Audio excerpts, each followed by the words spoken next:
Oke, masih dengan background ruangan yang sama seperti dua video sebelumnya. Jadi semoga kalian nggak bosan. Saya terpaksa menggunakan ruangan ini lagi untuk membuat video ini karena saya lagi kebingungan, nggak tahu harus recording di mana. Karena untuk mendapatkan hasil audio yang cukup baik supaya bisa terdengar jelas oleh kalian, saya memutuskan untuk melakukannya di sini aja. Jadi mohon permaklumannya.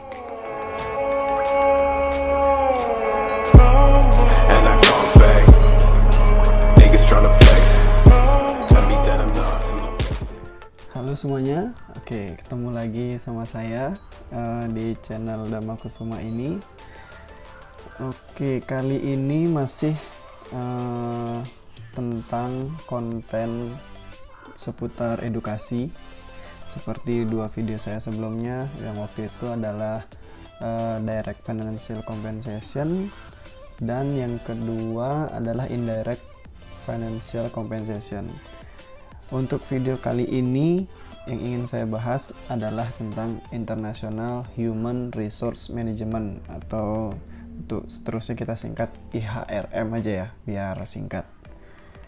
Oke, so bagaimana kabar kalian semua? Semoga keadaan kita semua baik-baik saja di tengah pandemi ini. Pada materi ini buku atau referensi yang saya gunakan yaitu buku Human Resource Management dengan terbitan dari University of Minnesota Libraries Publishing. Mungkin bisa dilihat nanti di gambar sini bukunya. Oke, langsung aja.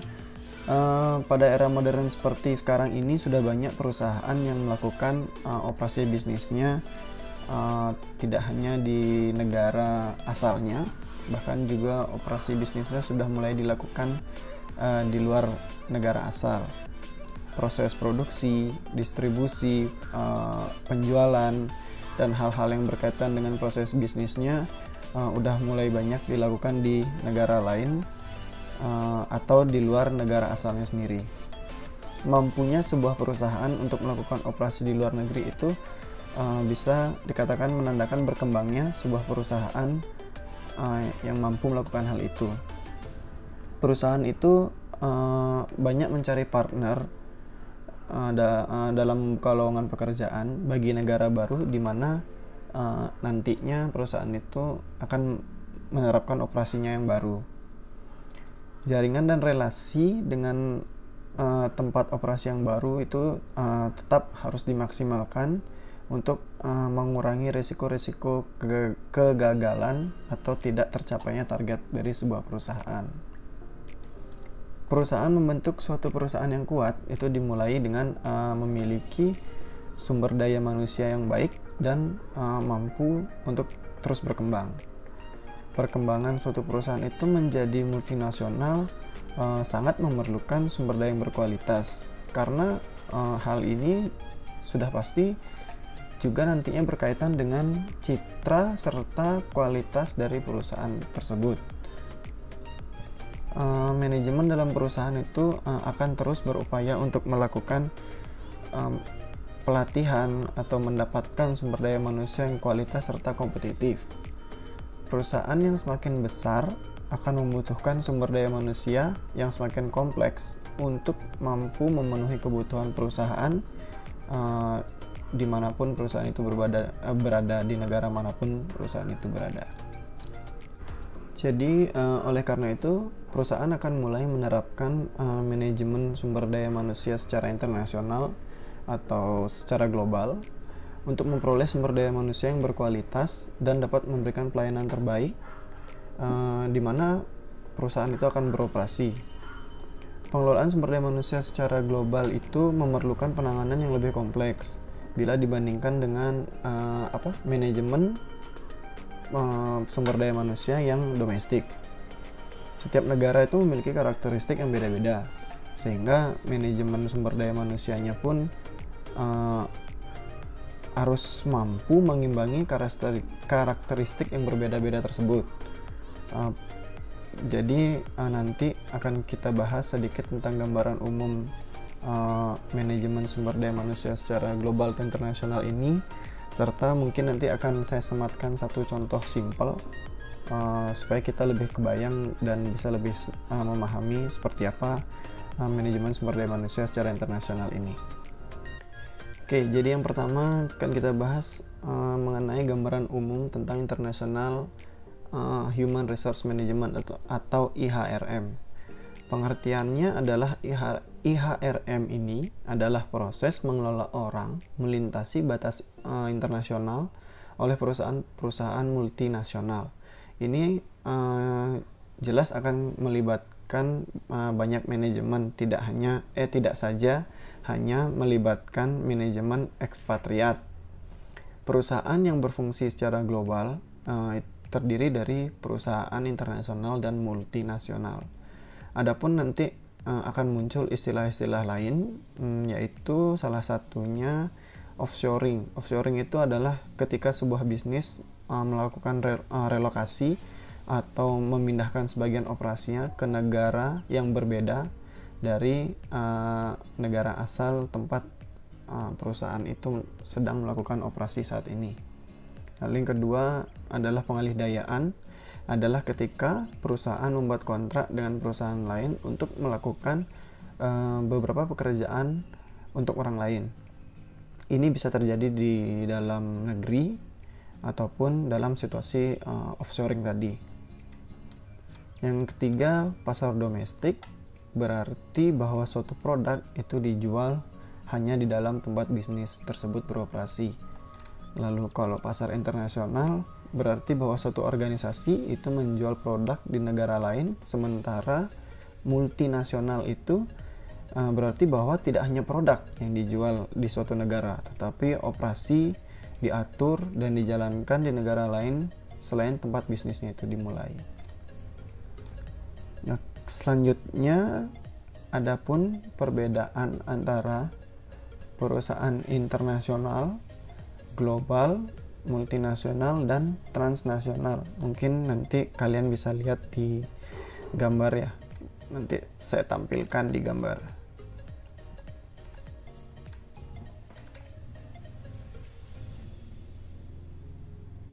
Tujuan dari IHRM ini adalah untuk memastikan bahwa karyawan itu digunakan sedemikian rupa sehingga dapat meraih atau mengeluarkan keuntungan dari kemampuan mereka, dan karyawan juga bisa mendapatkan kompensasi yang setimpal atau cukup baik sesuai dengan kemampuannya, baik secara material atau fisik dari pekerjaan mereka. Selanjutnya kita bahas tentang strategi internasional HRM. Ketika membahas HRM dari perspektif global, ada banyak pertimbangan. Contohnya seperti budaya, bahasa, style manajemen, dan undang-undang, semua akan menjadi pertimbangan sebelum menerapkan strategi HRM. Bichler tahun 2004 itu berpendapat bahwa untuk perusahaan multinasional, mengidentifikasi proses HRM terbaik untuk seluruh organisasi itu bukan tujuannya, melainkan menemukan yang paling cocok antara lingkungan eksternal perusahaan, contohnya mungkin seperti hukumnya atau undang-undangnya, dan strategi keseluruhan perusahaan, kebijakan SDM, dan implementasi dari kebijakan itu. Tujuan dari setiap strategi HRM adalah untuk menjadi transnasional yang terdiri dari 3 komponen. Yang pertama adalah ruang lingkup transnasional, melibatkan kemampuan untuk membuat keputusan di tingkat global daripada tingkat domestik. Yang kedua, representasi transnasional, berarti manajer dari semua negara tempat berbisnis, dari semua tempat bisnisnya itu beroperasi, itu terlibat dalam keputusan bisnisnya. Yang ketiga adalah proses transnasional, berarti bahwa organisasi dapat melibatkan berbagai perspektif yang bukan saja hanya yang domestik. Selanjutnya masuk ke bagian budaya, di mana budaya merupakan sebuah aspek utama dari IHRM. Budaya merupakan komponen kunci untuk mengelola HRM dalam skala global. Memahami budaya, tetapi juga menghargai perbedaan budaya itu dapat membantu strategi HRM menjadi sukses di negara manapun. Geert Hofstede, seorang peneliti di area budaya, itu mengembangkan daftar 5 dimensi budaya yang dapat membantu menentukan bagaimana budaya-budaya itu berbeda. Yang pertama adalah individualisme kolektivisme. Hofstede menggambarkan derajatnya di mana individu diintegrasikan ke dalam kelompok. Sebagai contoh, di Amerika Serikat ada seorang individualis masyarakat, yaitu setiap orang menjaga dirinya sendiri dan keluarga dekatnya. Yang kedua adalah jarak kekuasaan atau power distance, mengacu pada sejauh mana anggota yang kurang kuat dalam organisasi itu bisa menerima bahwa kekuasaan itu tidak didistribusikan secara merata. Mungkin maksudnya adalah di beberapa negara seorang manajer akan merasa sungkan atau enggan untuk memiliki hubungan informal dengan karyawannya, seperti salah satu contohnya mungkin sungkan dalam hal menerima saran seperti itu dari karyawannya, karena di beberapa negara memiliki perbedaan tingkat kekuatan kebudayaan yang tinggi. Tingkat kekuatan kebudayaan yang relatif tinggi. Biasanya manajernya seperti yang saya bilang tadi akan mengalami rasa sungkan atau enggan memiliki hubungan informal dengan karyawannya. Lalu yang ketiga adalah penghindaran ketidakpastian, mengacu pada bagaimana masyarakat mentolerir sebuah ketidakpastian. Lalu ada maskulinitas dan feminitas,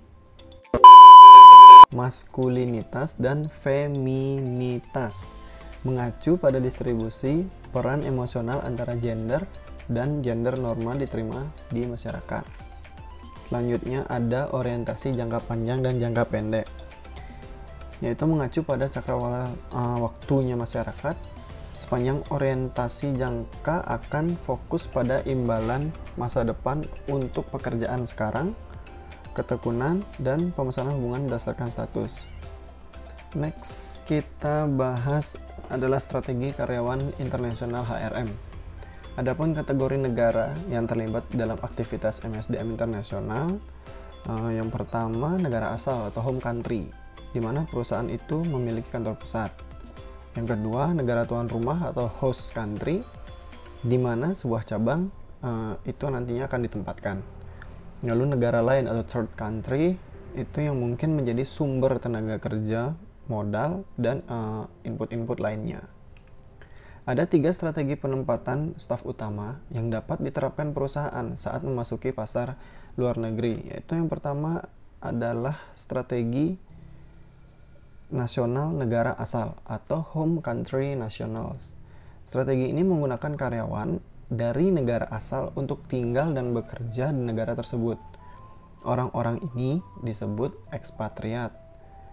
Strategi ini biasanya juga disebut dengan istilah pendekatan etnosentris. Yang kedua adalah strategi nasional negara tuan rumah, host country nationals, yang berarti memperkerjakan orang yang lahir di negara tempat bisnisnya beroperasi. Strategi ini juga disebut dengan istilah pendekatan polisentris. Yang ketiga adalah strategi nasional negara lain atau third country nationals, berarti kepada orang-orang karyawan dari negara yang sepenuhnya berbeda dari negara asal dan negara tuan rumahnya. Strategi ini disebut dengan istilah pendekatan geosentris. Adapun jenis-jenis SDM internasional, yaitu yang pertama adalah ekspatriat. Ekspatriat adalah seorang karyawan yang bekerja dalam sebuah operasi yang bukan merupakan warga yang berasal dari negara di mana operasi itu ditempatkan. Tetapi karyawan tersebut merupakan seorang warga yang berasal dari negara di mana kantor pusat organisasi setempat. Yang kedua adalah warga dari tuan rumah, yaitu seorang warga tuan rumah adalah orang karyawan yang bekerja untuk sebuah perusahaan dalam operasi yang merupakan seorang warga dari negara di mana operasi itu ditempatkan. Tetapi kantor pusat perusahaan tersebut berada di negara lain. Tujuannya karena organisasi tersebut ingin memperlihatkan dengan jelas bahwa organisasi membuat satu komitmen dengan negara tuan rumah dan bukan hanya membuka sebuah operasi luar negara. Nah, selanjutnya adalah warga dari negara ketiga. Karyawan ini adalah seorang warga dari satu negara yang bekerja di negara kedua dan dipekerjakan oleh sebuah organisasi yang berkantor pusat di negara ketiga. Oke, setelah poin kedua tadi kita membahas tentang strategi IHRM. Sekarang yang ketiga kita membahas tentang pertimbangan IHRM. Dalam lingkungan internasional, sebagian besar konsep HRM itu dapat diterapkan. Yang penting untuk dipertimbangkan adalah penelitian dan pemahaman yang tepat tentang bagaimana perbedaan budaya, ekonomi, hukum antar negara, dan lain-lain. Selain itu, dirasa penting untuk mengingat kembali bahwa kantor negara tuan rumah itu harus selalu berkomunikasi dengan kantor negara asal untuk memastikan kebijakan dan praktiknya itu diselaraskan dengan organisasi. Beberapa poin yang perlu diperhatikan, yang pertama adalah rekrutmen dan seleksi. Pemahaman tentang strategi human resource management yang dapat digunakan adalah aspek pertama, memperkerjakan orang yang tepat untuk penugasan ke luar negeri. Kandidat yang ideal untuk penugasan di luar negeri itu biasanya memiliki karakteristik seperti berikut. Yang pertama, kompetensi manajerial, yaitu keterampilan teknis, keterampilan kepemimpinan, pengetahuan khusus untuk perusahaan operasi. Yang kedua, pelatihan. Kandidat memiliki atau bersedia dilatih tentang bahasa dan budaya dari tuan rumah negara itu sendiri. Yang ketiga, kemampuan beradaptasi, kemampuan untuk menghadapi situasi baru, tidak nyaman atau asing, dan kemampuan untuk menyesuaikan dengan budaya di mana kandidat tersebut akan ditugaskan. Seperti yang kita bahas sebelumnya, ketika memilih ekspatriat atau warga negara ketiga untuk pekerjaan itu, memastikan bahwa kandidat ini memiliki faktor pekerjaan, dimensi relasional, keadaan motivasi, situasi keluarga, dan keterampilan bahasa merupakan pertimbangan utama untuk bisa mempekerjakan orang yang tepat. Ada beberapa kompetensi tambahan yang dapat dipertimbangkan. Yang pertama, pengalaman bekerja secara internasional. Yang kedua, ekstrovert. 3, toleransi terhadap stresnya. Yang keempat, keterampilan berbahasa. Yang kelima, pengalaman budaya. Setelah faktor kunci keberhasilan itu ditentukan, banyak diantaranya dapat didasarkan pada penugasan di luar negeri sebelum semuanya berhasil. Kita dapat mulai mengembangkan kumpulan kandidat internal yang memiliki kompetensi tambahan yang dibutuhkan untuk penugasan luar negeri supaya berjalan dengan sukses. Poin selanjutnya setelah rekrutmen adalah pelatihan. Sebagian besar pelatihan dapat mencakup komponen budaya yang dikutip oleh 73% ekspatriat yang sukses sebagai unsur utama menuju kesuksesan. Pelatihannya itu tidak akan selalu mudah. Tujuannya malah bukan untuk membantu tujuannya tidak hanya untuk membantu seseorang bisa belajar bahasa atau tradisi budaya di tempat atau negara baru yang mereka tinggali nanti. Justru tujuannya untuk mampu memastikan mereka itu bisa benar-benar tenggelam, larut di dalam aspek sosiokultural dari budaya baru yang mereka tinggali nanti di tempat yang baru. Disebutkan juga di sini ada 5 komponen utama untuk melatih seseorang untuk tugas luar negeri. Yang pertama, bahasa, lalu kedua, budaya, 3, pengaturan tujuan, mengelola keluarga dan stres, dan repatriasi. Pelatihan bahasa itu faktor dasar, namun penting untuk keberhasilan sebuah penugasannya. Meskipun bagi banyak orang menganggap bahasa Inggris itu merupakan bahasa bisnis internasional, kita tidak boleh mengabaikan kemampuan berbicara bahasa negara di mana tempat kita nanti tinggal atau bertugas. Contoh simpel yang mungkin kita semua tahu adalah seperti negara Jepang. Negara tersebut menurut saya culture bahasanya mereka itu idealis. Jadi konsepnya adalah mereka jika Anda hidup di tempat kami, di negara kami, maka gunakanlah bahasa kami. Andalah yang harus menyesuaikan dengan bahasa kami, bukan kami yang melakukan adaptasi dengan menggunakan bahasa Inggris. Namun memang tidak semua masyarakat atau warganya seperti itu. Mungkin ada beberapa orang yang mampu juga berbahasa Inggris. Maksud saya beberapa orang Jepang yang mampu berbahasa Inggris sesuai dengan pengalaman saya sewaktu berkunjung ke negara tersebut. Mungkin beberapa contoh orang yang mampu untuk menyesuaikan dengan bahasa Inggris adalah orang Jepang yang bergerak atau bekerja di bidang pariwisata. Justru mereka lebih pintar atau lebih lancar bahasa Inggrisnya ketimbang warga yang bergerak di industri yang bukan pariwisata. Tujuan dari pelatihan budaya adalah untuk melatih karyawan tentang norma dalam budaya tertentu. Banyak dari norma ini berasal dari sejarah, pengalaman masa lalu, dan beberapa nilai-nilai. Pelatihan budaya dapat mencakup salah satu dari topik berikut. Beberapa contohnya adalah pertama etiket, kedua gaya manajemen, lalu sejarah, agama, seni, makanan, geografi, aspek logistik seperti transportasi dan mata uang, lalu yang terakhir adalah politik.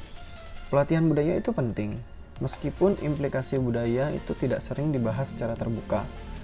Bukan pemahaman budaya dapat membahayakan keberhasilan seorang manajer saat bertugas di luar negeri.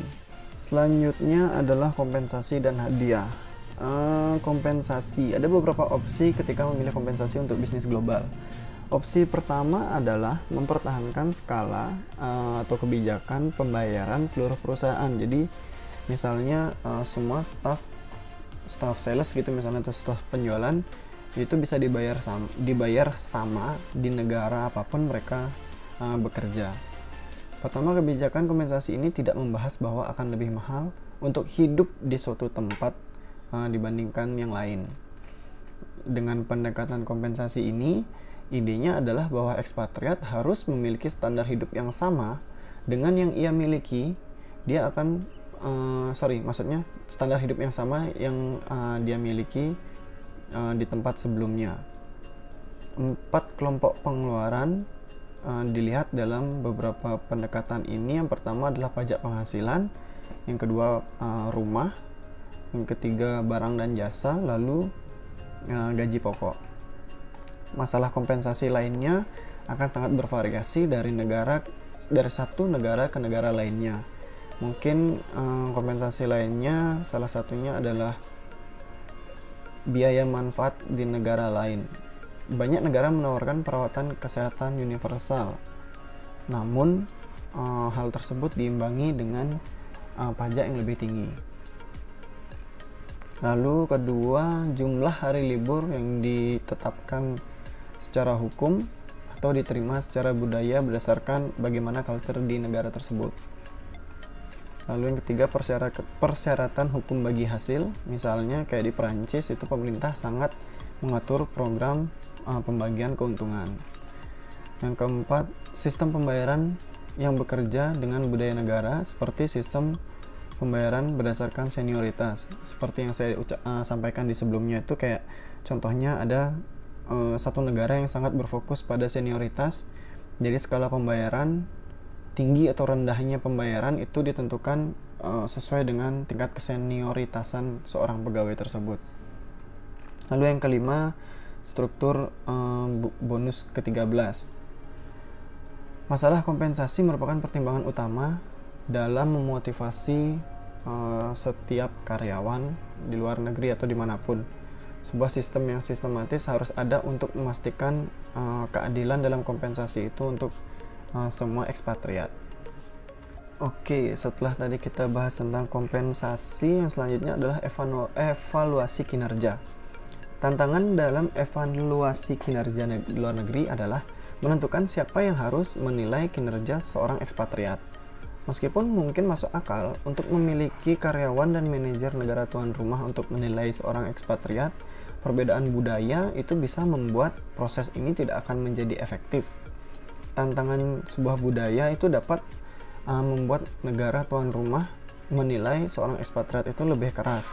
Atau dalam beberapa kasus seperti di Indonesia, lebih penting sebuah keharmonisan itu lebih penting daripada produktivitas. Jadi itu mungkin seorang karyawan atau manajer di Indonesia menilai orang asing itu lebih tinggi untuk menjaga keharmonisan di tempat bekerja. Setelah evaluasi kinerja, lalu ada lingkungan perburuan internasional. Pemahaman tentang hukum dan bagaimana mereka itu berhubungan dengan negara tuan rumah, karyawan dan ekspatriat itu dapat bervariasi dari suatu negara ke negara. Karena itu penelitian individu pada undang-undang di negara-negara tertentu itu diperlukan untuk memastikan kepatuhan terhadap yang pertama adalah hukum keselamatan pekerja, lalu undang-undang kompensasi pekerjanya, persyaratan keamanan, batasan usia kerja, undang-undang serikat pekerja, persyaratan waktu liburan, rata-rata jam kerjanya dalam 1 minggu, lalu hukum privasi, hukum kecacatan, lalu multikulturalisme dan tempat kerja yang beragam, lalu hukum anti diskriminasi dan perpajakan. Lalu mungkin yang menjadi poin terakhir adalah logistik penugasan internasional. Memberikan pelatihan untuk orang asing adalah bagian penting dari penugasan supaya penugasan itu dapat berjalan dengan sukses. Namun banyak aspek kehidupan sehari-hari yang juga tidak kalah penting. Salah satu aspek logistik yang paling penting adalah memastikan karyawan tersebut bisa bekerja secara legal dan resmi di negara tempat di mana karyawan itu akan dikirim atau ditugaskan. Visa adalah izin dari negara tuan rumah untuk mengunjungi, tinggal, ataupun bekerja di negara tersebut. Mendapatkan visa biasanya adalah tugas seorang profesional SDM. Misalnya Departemen Luar Negeri seperti Amerika Serikat dan sebagian besar negara mengharuskan semua warga Amerika Serikat memiliki paspor yang sah untuk bepergian ke negara asing. Ini adalah langkah pertama untuk memastikan karyawan negara tuan rumah atau negara ketiga Anda dapat bepergian dan bekerja di negara itu. Penting untuk diketahui bahwa sebagian besar negara itu memiliki beberapa jenis visa yang berbeda-beda. Yang pertama ada visa untuk anggota kru yang bekerja di kapal atau maskapai penerbangan. Yang kedua ada visa turis, ada visa pelajar, visa kerja untuk pekerjaan jangka panjang di negara asing, di perusahaan negara asing. Lalu yang terakhir adalah visa bisnis. Nah, untuk memproses sebuah visa, jangka waktunya itu sangat bervariasi ya, berbeda-beda, tergantung pada negara mana visa itu diperlukan. Misalnya kayak mau mendapatkan visa bekerja di Tiongkok gitu misalnya, bisa memakan waktu mungkin sekitar 6 bulan atau bahkan lebih atau kurang. Nah, kita bisa mencek status visa mungkin dengan mengakses situs web kedutaan negara. Selain memastikan bahwa ekspatriat juga dapat bekerja secara legal di sebuah negara, ada beberapa pertimbangan lain yang juga perlu disebutkan. Yang pertama adalah rumah. Yang jadi pertanyaan, di mana saya akan bekerja di mana saya akan tinggal. Mungkin itu merupakan sebuah pertanyaan yang cukup penting untuk ditanyakan seorang karyawan kepada atasannya yang akan menugaskan mereka ke luar negeri. Jadi profesional SDM bisa membantu proses ini dengan melakukan outsourcing perusahaan penyewaan rumah atau lainnya agar nantinya tenaga ekspatriat ini sudah memiliki tempat tinggal yang baik dan layak. Bisa juga disebut sebagai salah satu bentuk dari kompensasi seperti yang pernah saya bahas di video sebelumnya. Lalu setelah rumah, ada yang namanya moving things, atau dimana barang-barang dari ekspatriat itu akan dikirim atau dibawa.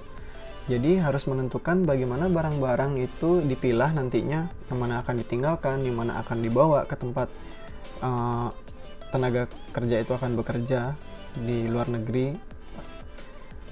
Lalu profesional SDM juga harus bisa mempertimbangkan hal ini supaya dapat membantu proses logistik perpindahan barang ekspatriat atau tenaga kerja yang akan pindah ini, supaya proses pemindahannya juga berjalan dengan baik dan lancar.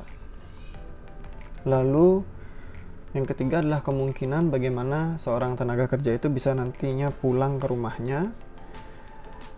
Sebagai bagian dari diskusi di awal, opsi untuk menawarkan perjalanan pulang ke rumah itu dapat membuat repatriasi dan ulasan kinerja dengan manajer negara asal itu lebih mudah. Ini juga bisa memberikan kesempatan bagi ekspatriat dan keluarganya untuk mengunjungi beberapa keluarga mungkin atau teman-temannya. Lalu poin selanjutnya adalah tentang sekolah. Jika ekspatriat ini memiliki anak, misalnya beberapa organisasi mungkin ingin memberikan informasi tentang sistem sekolah tersebut. Dan informasi ini dapat membuat proses pendaftaran untuk sekolah itu bisa jauh lebih mudah. Lalu yang kelima, yang terakhir adalah pekerjaan pasangan. Kita mungkin sudah tahu bahwa dalam kondisi ini pekerjaan pasangan juga harus dipikirkan ya. Misalnya jika tenaga ekspatriat ini memiliki istri misalnya. Nah, dalam kondisi ini pasti si pasangan akan memilih untuk, bisa saja dia memilih untuk tidak ikut, diam di rumah, berkarir di rumah, dan mereka bisa jadi berpisah. Nah, jadi profesional SDM itu juga bisa mempertimbangkan untuk menawarkan layanan pencarian kerja untuk menunjang pasangan dari tenaga ekspatriat ini agar tidak menjadi masalah yang lebih besar di kemudian hari. Oke, jadi di awal tadi saya menyebutkan bahwa akan menjelaskan sedikit tentang contoh kasus terkait IHRM ini sendiri. Bagi siapapun yang pernah melakukan sebuah perjalanan traveling mungkin ya, atau kunjungan kerja atau lain-lain ke luar negeri, pasti pernah melihat yang namanya McDonald's. Ya, McDonald's itu resto yang cukup familiar yang kita tahu. Nah, jadi bisa melihat McDonald's di beberapa luar negeri itu merupakan hal yang biasa jadinya, karena kebutuhan untuk memperluas pasarnya. Jadi McDonald's mungkin merupakan salah satu contoh yang baik dalam menggunakan kepekaan budaya dalam mendirikan operasinya, meskipun ada kritik untuk globalisasi yang agresif. Karena kita tahu McDonald's ini merupakan sebuah perusahaan yang bergerak di bidang penjualan makanan. Jadi McDonald's itu mampu menyesuaikan atau adaptasi dengan budaya-budaya yang ada di negara-negara luar itu sendiri. Jadi McDonald's, walaupun dia produk yang dijualnya adalah makanan yang dijual McDonald's Indonesia contohnya dan McDonald's di Jepang itu tidak sama. Nah, contoh ini secara nyata saya temui dan saya rasakan sewaktu saya pernah mengunjungi negara itu. Jadi waktu dari awal dari Indonesia, saya sudah kepikiran tentang makanan. Apa yang bisa saya makan di negara tersebut ketika saya sampai di sana? Karena kita pasti perlu menyesuaikan kebutuhan perut kita yang biasanya di Indonesia seperti apa, sedangkan sekarang kita berada di suatu negara yang kebudayaannya dalam hal ini adalah makanan itu berbeda. Jadi saya berasumsi bahwa pilihan termudah dan tercepat adalah saya harus memilih membeli McDonald's saja. Ekspektasi saya adalah ketika akan membeli McD adalah sama seperti di Indonesia, yaitu kita bisa makan ayam, nasi, seperti menu-menu basic di Indonesia, ternyata sampai sana menu yang dijual dan disajikan oleh McDonald's Jepang jauh berbeda. Menu utama mereka malahan bukan nasi dan ayam. Justru menu utama mereka adalah seperti snack-snack kayak kentang, burger, ayam mungkin tidak ayam potongan, malah ayam yang seperti chicken bites yang kecil-kecil seperti itu. Nah, contoh seperti itulah yang dapat saya berikan. Jadi McDonald's merupakan perusahaan yang ada di beberapa negara, dan di mana McDonald's sudah mampu menyesuaikan budaya untuk bisa menjual produknya dengan baik sesuai dengan kebudayaan di negara masing-masing. Oke, yang terakhir adalah kesimpulan. Kesimpulannya adalah manajemen sumber daya manusia internasional atau global ini merupakan penggunaan sumber daya manusia internasional untuk mencapai tujuan organisasi tanpa memandang batasan geografis. Manajemen sumber daya manusia secara global atau internasional bertujuan agar perusahaan multinasional itu dapat berjalan dan beroperasi maksimal di negara yang berbeda-beda dengan memanajemen sumber manusia yang ada, sehingga sumber manusia yang dipekerjakan itu dapat bekerja dengan maksimal karena dapat menyesuaikan diri dengan lingkungan kerja mereka. Oke, seperti biasa, ini adalah konten sharing, edukasi tapi sharing. Jadi mohon maaf jika penyampaian saya ada yang salah atau ada yang kurang. Mungkin yang punya informasi lebih atau ada sesuatu yang ingin diperbaiki atau disampaikan dari yang saya sampaikan, silahkan komen di bawah. Nanti kita diskusi di kolom komen. Oke? Thank you.